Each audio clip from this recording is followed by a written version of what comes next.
नमस्कार, मैं हूं संजय शर्मा। आप देख रहे हैं 4 PM न्यूज नेटवर्क। मणिपुर को लेकर आज भी तरह तरह की बातें होती रही।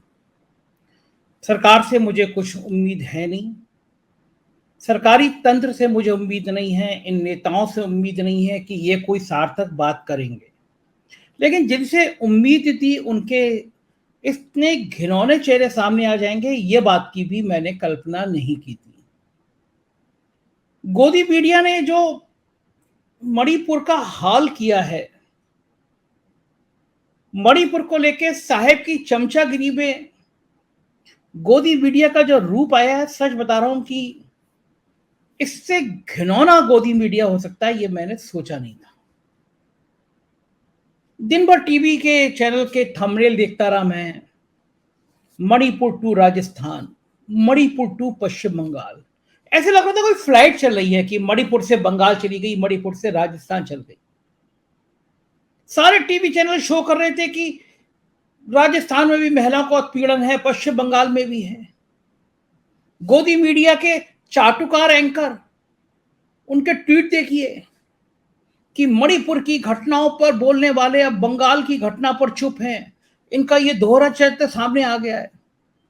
इन मूर्खों से पूछो, इन साहेब के चमचों से पूछो कि क्या मणिपुर की तुलना राजस्थान से हो सकती है? कोई समानता नजर नहीं आ रही है इनको मणिपुर में और राजस्थान में। देश का एक राज्य 2 महीनों से जल रहा है। आज मुख्यमंत्री का जो बयान सुना है मणिपुर के, उसे रोंगटे खड़े कर दिए हैं। मुख्यमंत्री से पूछा गया कि एक घटना हुई, मई की हुई और आपको पता ही नहीं चला। मुख्यमंत्री कह रहे हैं कि एक घटना नहीं, ऐसी सैकड़ों घटनाएं हुई हैं। उस राज्य के मुख्यमंत्री की स्वीकारोक्ति है कि ये जो 2 नग्न महिलाएं दिख रही हैं आपको, जिनके शरीर के साथ खिलवाड़ हो रहा है, इनके प्राइवेट पार्ट भीड़ छू रही है। कैसी भैंसी भीड़ है, जंगल इसी को कहते हैं। मुख्यमंत्री कह रहे हैं कि ऐसी सैकड़ों घटनाएं और हुई हैं। इंटरनेट बंद है, मणिपुर जल रहा है, और हमारे गोदी मीडिया कह रहा है कि मणिपुर को देखने वालों को बंगाल नहीं दिखता। बंगाल का एक वीडियो आया है, दर्दनाक वीडियो है। उस महिला को साड़ी उतारी दी गई, उसके कपड़े उतारे गए। बेहद बीभत्स है। महिलाएं कहीं की हो, यूपी की हो, मणिपुर की हो, राजस्थान की हो, बंगाल की हो, एक जैसी है। हमने तो उस समय भी आलोचना करी थी जब यूपी में पंचायत के चुनाव चल रहे थे। लखीमपुर खीरी में भरी पुलिस के सामने एक महिला की साड़ी खींच दी गई थी। लेकिन किसी गोदी मीडिया के चैनल की हैसियत नहीं थी, औकात नहीं थी कि अपने यहां शो करें कि उत्तर प्रदेश में पंचायत चुनाव के दौरान महिला की साड़ी उतार दी गई। ये मणिपुर पर क्या बोलेंगे? ये तुलना करेंगे, मणिपुर है, राजस्थान है। आपका दिल, मुझे नहीं समझ में आता कि आपको कैसा लगता होगा, लेकिन मुझे आज बड़ी शर्मिंदगी महसूस हो रही है कि मैं भी पत्रकार हूं और ये लोग भी अपने आप को पत्रकार कह रहे हैं, जिनको समझ नहीं आ रहा मणिपुर में हो क्या रहा है। मणिपुर में 1.5-2 महीने से हिंसा चल रही है, लगातार चल रही है, बुरी तरह चल रही है।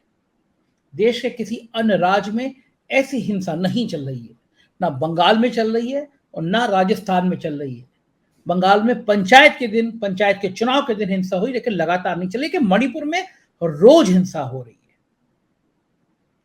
मणिपुर में 150-200 लोग मारे जा चुके हैं। ये अनऑफिशियल रिकॉर्ड है, ये आंकड़ा और बढ़ सकता है। बंगाल या राजस्थान में 150-200 लोग नहीं मरे हैं। ये कैसे तुलना कर सकते हैं कि मणिपुर की तुलना कर रहे हैं? बंगाल को देखो, राजस्थान को देखो। मणिपुर में सैकड़ों हजारों मंदिर, चर्च जला दिए गए हैं। राजस्थान और बंगाल में नहीं जलाए गए। क्या ये बात मुझे पता है, आपको पता है, गोदी मीडिया को नहीं पता है कि राजस्थान और बंगाल में ऐसा नहीं हुआ, सिर्फ मणिपुर में हुआ? हाहाकार मचा हुआ है। मणिपुर में 2 महीने से इंटरनेट बंद है। क्या बंगाल में बंद है? क्या राजस्थान में बंद है? कहीं पर भी नहीं है।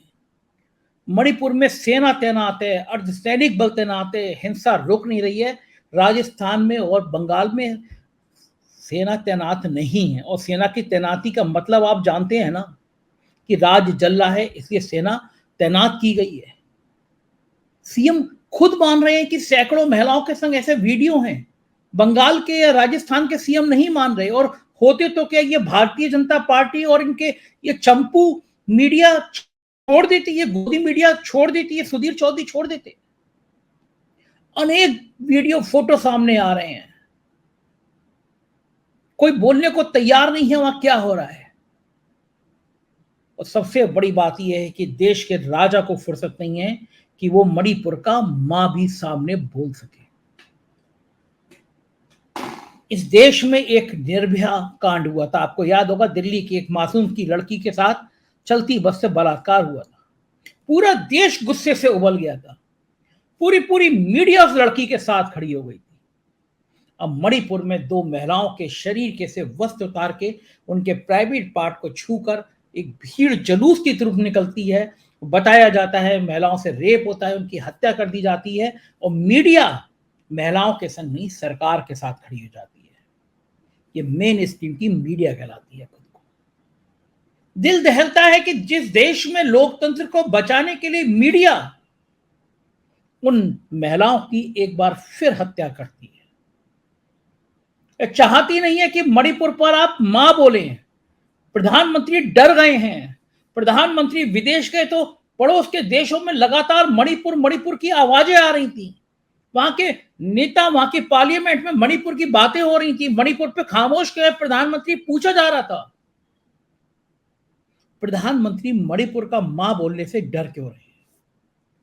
प्रधानमंत्री मणिपुर जाने से डर क्यों रहे?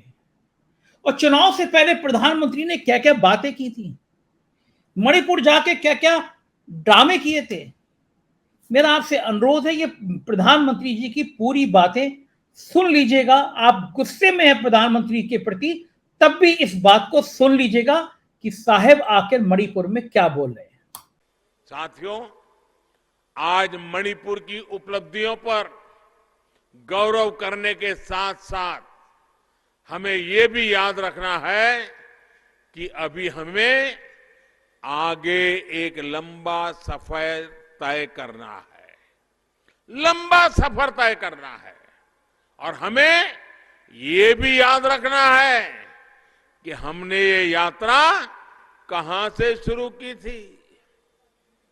हमें याद रखना है कि कैसे हमारे मणिपुर को पिछली सरकारों ने ब्लॉकेड स्टेट बनाकर रख दिया था।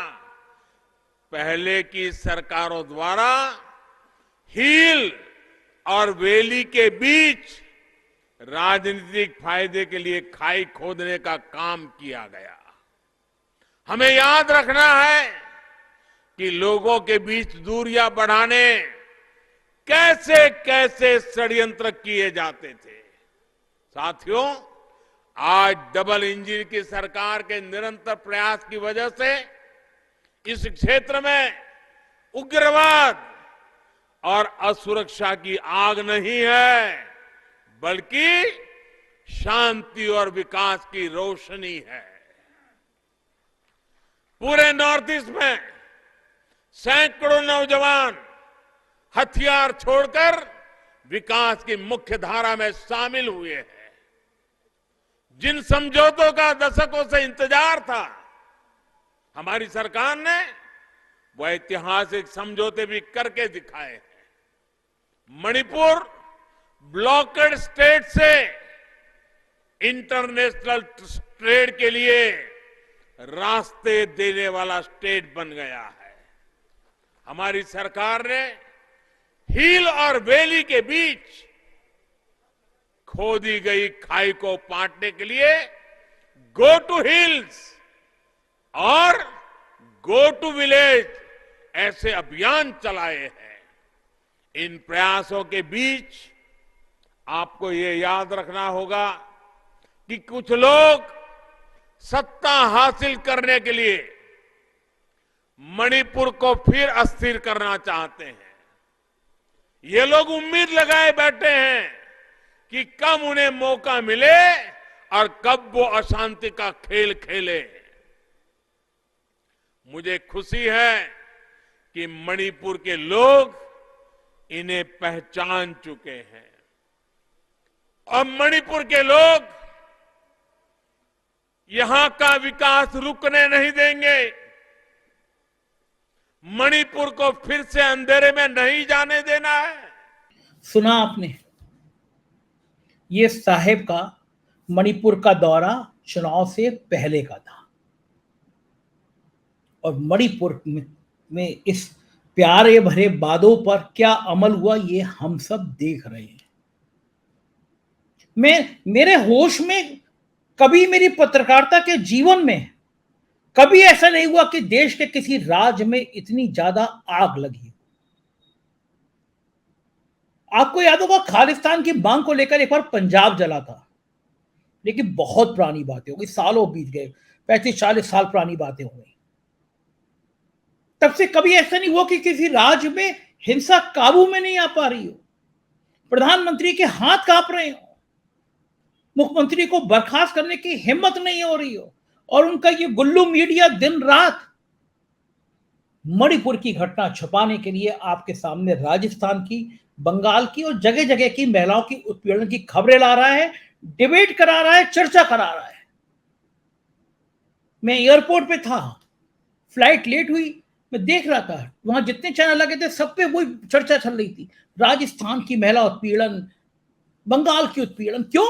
क्योंकि मणिपुर के लिए मां शब्द पे आप सोच ना सके, आपके दिमाग में ये ना घुस सके कि एक राज्य बर्बाद हो रहा है, देश का एक हिस्सा कट रहा है देश का, तो ये गोदी मीडिया के एंकर और एंकरनियां उतर आए हैं मैदान में साहिब का बचाव करने के लिए। क्या पत्रकारिता का यह धर्म होता है? पत्रकारिता का यह धर्म होता है कि आप सत्ता की चरण वंदना करने के लिए लोकतंत्र की ऐसी हत्या कर दें और लोकतंत्र को मरता हुआ देखते रहें? पत्रकारिता का क्या यह धर्म होता है कि आंखें बंद कर लें और किसी राज्य में अगर आग लगी हो तो उस राज्य की तरफ की बात करना बंद कर दें, बल्कि दूसरे राज्यों की तुलना करके आपको दिखाएं कि नहीं, बाकी राज्यों में भी होता है, अगर मणिपुर में ऐसा हो रहा है तो गलत नहीं है। यह हाल हो गया है आज के पत्रकारों का। मैं दावा कर रहा हूं जब इतिहास लिखा जाएगा तो लिखा जाएगा कि कुछ पत्रकार थे जो इस देश को तबाह करने में, जो इस देश को बर्बाद करने में, जो इस देश की मटिया मेट करने में सबसे आगे थे। उसमें अंजना ओम कश्यप हो, चाहे सुधीर चौधरी हो, चाहे रूप का लियाकत हो, इनका नाम सोने के अक्षरों में लिखा जाएगा कि ये वो चेहरे थे जो इस मुल्क की तबाही को लिखने में सबसे आगे थे। वक्त आपसे जरूर पूछेगा, वक्त आपसे जरूर बात करेगा कि जब आग लगी थी तो उस समय तुम क्या कर रहे थे। कुछ पत्रकार हैं सीना तान के खड़े होते हैं। हमारे मित्र हैं, पत्रकार हैं अजय शुक्ला, बहुत बड़े टीवी चैनल में ग्रुप एडिटर थे। जरा सी बात हुई, सायमान की बात हुई, मीडिया का धर्म निभाया, छोड़ दी पत्रकारिता। आज उन्होंने मेरे को मन को छूने वाली बात की। उनकी बेटी है अदिति, पैरेमस की एक छोटी सी बच्ची है, 10वीं क्लास में पढ़ती है। उसने कविता मणिपुर के दर्द को लेकर बोली है। पहले वो कविता सुनिए, फिर मैं आपको ये बात बताता हूँ। निर्वस्त्र हो रही बेटियां उस भारत की जहां नारी को माता का दर्जा दिया। निर्वस्त्र हो रही बेटियां उस भारत की जहां नारी को माता का दर्जा दिया। द्रौपदी के कपड़े कृष्ण ने बढ़ा दिए, पर आज 2-2 लड़कियों के कपड़े बढ़ाने वाला कोई नहीं। इस कलयुग में क्या सिर्फ कपड़े उतारने वालों को देखना बाकी था? सीता को ले गया रावण, पर छुआ न उसको फिर कभी। सीता को ले गया रावण, पर छुआ न उसको फिर कभी। पर आज नारी का चीर हरण कर उसको सड़क के बीच नोचा जा रहा है। क्यों चुप है सभी? देश की नारी को काट फेंका जा रहा है। आज मणिपुर में हुआ, कल कहीं और होने से पहले ये समझ लो लड़कियों, कम नहीं तुम किसी से, जाग जाओ देश में हो रहा क्या कुछ नहीं। लड़ो तुम खुद के लिए, अब कृष्ण बचाने न आ रहे, अब कृष्ण बचाने न आ रहे। सुना आपने? छोटी सी बच्ची है, 10वीं क्लास में पढ़ती है, उसने एक दर्द को लिखा, गाया।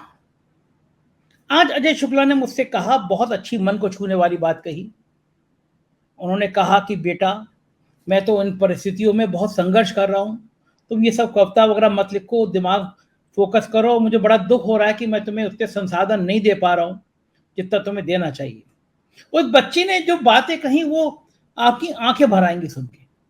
उस बच्ची ने कहा कि पापा, मैं बाकी अपनी सहेलियों के पिता को देखती हूँ, वो सुबह उठते हैं, दफ्तर जाते हैं, अपने बिजनेस है बिजनेस को जाते हैं, शाम को आते हैं, थोड़ी बहुत देर हंसी मजाक हुई वरना खाना खा के सो जाते हैं।